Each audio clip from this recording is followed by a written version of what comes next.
adalah bagaimana wajah internasional memandang Islam saat umat Muslim ingin menancapkan tiang atau menancapkan kunci yang penting di dunia internasional. Kami akan membahasnya bersama dua orang rekan saya. Ada Siti Malika Fir, merupakan peneliti Islam asal Belanda. Ada pula Laurie Hastir sebagai salah satu penggagas organisasi anti-Islamofobia di Belgia. Thank you for coming here, Malika and also Laurie. Is it your first time in Muktamar? Yes, it is my first time, and I'm really pleased to be here today. It's very good. Is it your first time too? Yeah, it's indeed my first time also to get to know Muhammadiyah better. Do you have a contact with Muhammadiyah?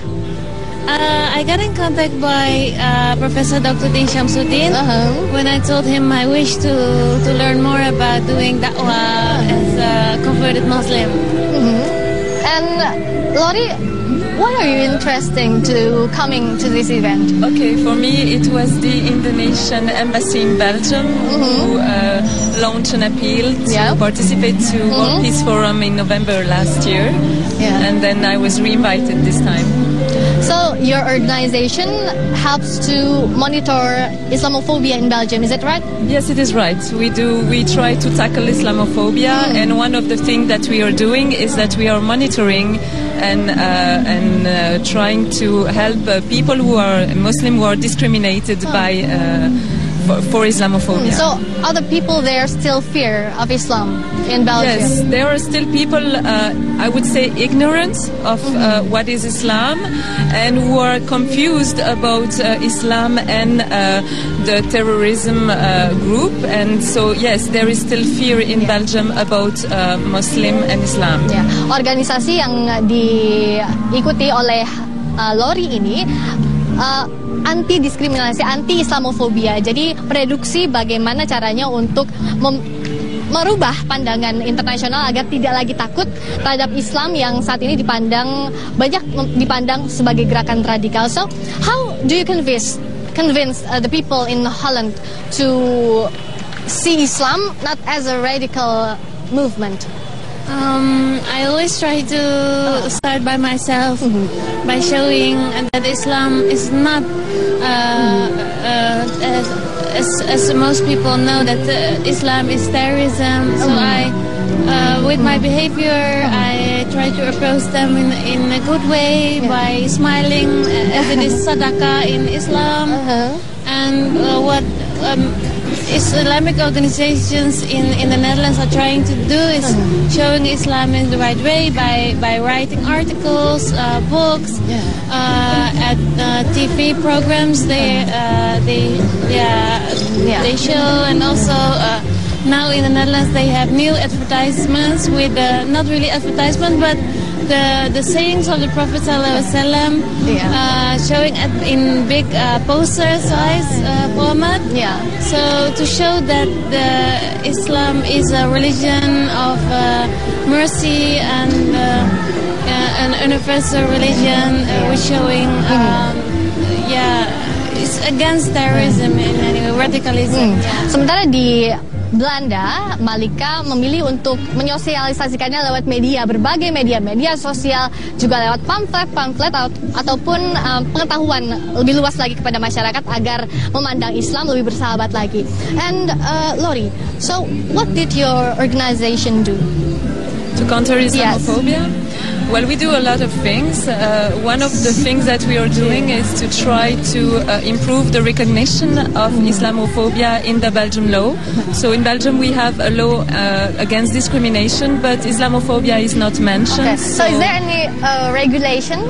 Yes, there is a regulation against discrimination, but Islamophobia is not really mentioned. So we are trying to improve the awareness of the problem in Belgium. So this is one thing.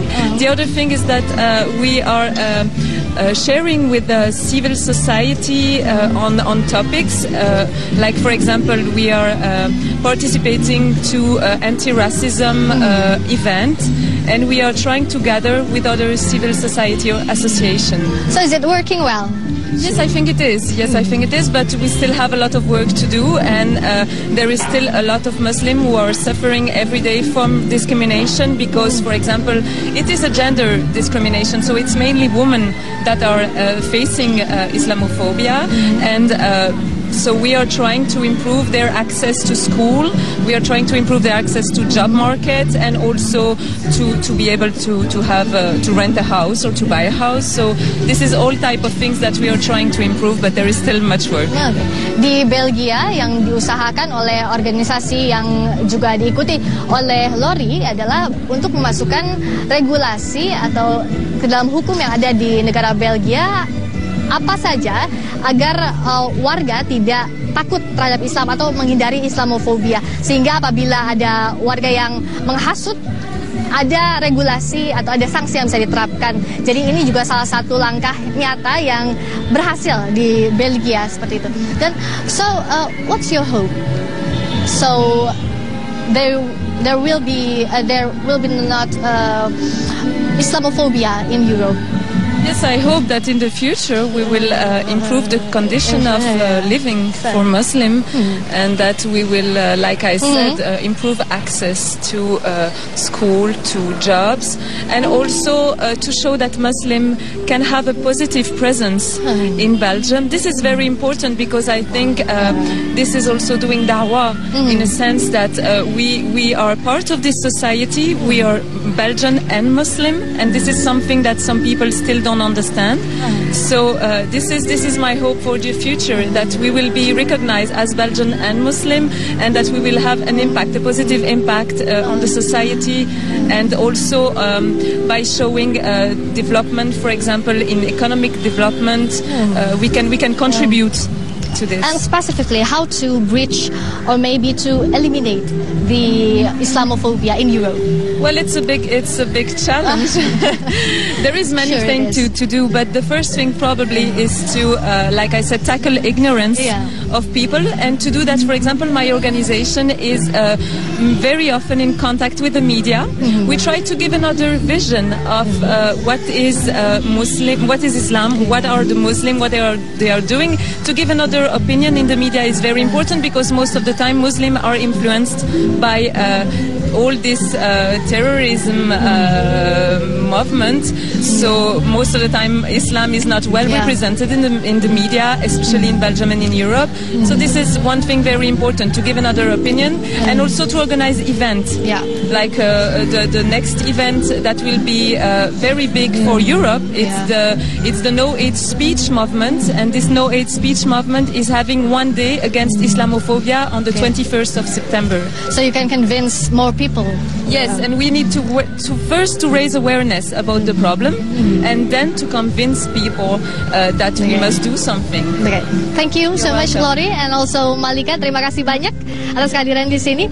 Dan itu tadi, bagaimana wajah internasional atau pandangan internasional terhadap Islam ini menjadi salah satu tantangan besar. Bagaimana kembali meluruskan bahwa Islam ini adalah agama yang rahmatan lil alamin, ataupun memberikan rahmat kepada alam semesta, jauh dari kata radikal atau penyimpangan. Dan yang akan disasar dalam Muktamar ke-47 Muhammadiyah ini tentu saja untuk menegakkan Trisula Muhammadiyah itu sendiri. Bagaimana pendidikan, kesehatan, kesejahteraan sosial ini menjadi tonggak yang akan dikembangkan Muhammadiyah, dan agar organisasi Islam terbesar di Indonesia dan juga tertua bahkan yang telah menginjak usia 102 tahun ini bisa memancangkan tiang lebih kuat lagi, tidak hanya di Indonesia, tapi juga bagaimana berperan dalam hubungan pemerintah Indonesia dengan dunia luar, dunia internasional, dan lebih luas lagi, bagaimana untuk memaslahatkan masyarakat Indonesia dan juga lebih bermanfaat untuk orang banyak. Kembali dulu ke Anda, Timothy, di studio. Baik, terima kasih Friska dari Makassar, Sulawesi Selatan, tempat berlangsungnya Muktamar Muhammadiyah yang tadi pagi sudah dibuka oleh Presiden Joko Widodo. Kita masih akan berbicara mengenai Muhammadiyah ini. Kita masih bersama Pak Ali Munhanif di sini. Muhammadiyah, kalau bisa dibilang Pak Ali, luar biasa dalam hal betapa ini tersebar di tengah-tengah masyarakat Indonesia. Tadi kita sudah sempat berbicara bagaimana Muhammadiyah memiliki bangunan sebesar ribuan sekolah. Ada juga rumah sakit, panti asuhan, universitas, ada 40 universitas dan lain-lain. Bahkan ada bank. Ya, Saya juga baru tahu. Bahkan ada Bang. Nah, Wali, nanti kita setelah jeda kita akan berbicara lebih jauh mengenai bagaimana Muhammadiyah ini bisa berperan seperti kata Pak Jokowi tadi dalam membangun kebinekaan Indonesia, dan juga dengan apa yang sudah dimiliki Muhammadiyah ini. Ini kan juga dalam hal dari sisi lain bisa dilihat ada yang bisa menjalankan kepentingan pribadi. Di sini, baik itu di dalam maupun di luar Muhammadiyah. Kita akan bahasnya saat lagi bersama Pak Ali. Jadi tetap bersama kami dalam live event Muktamar Muhammadiyah.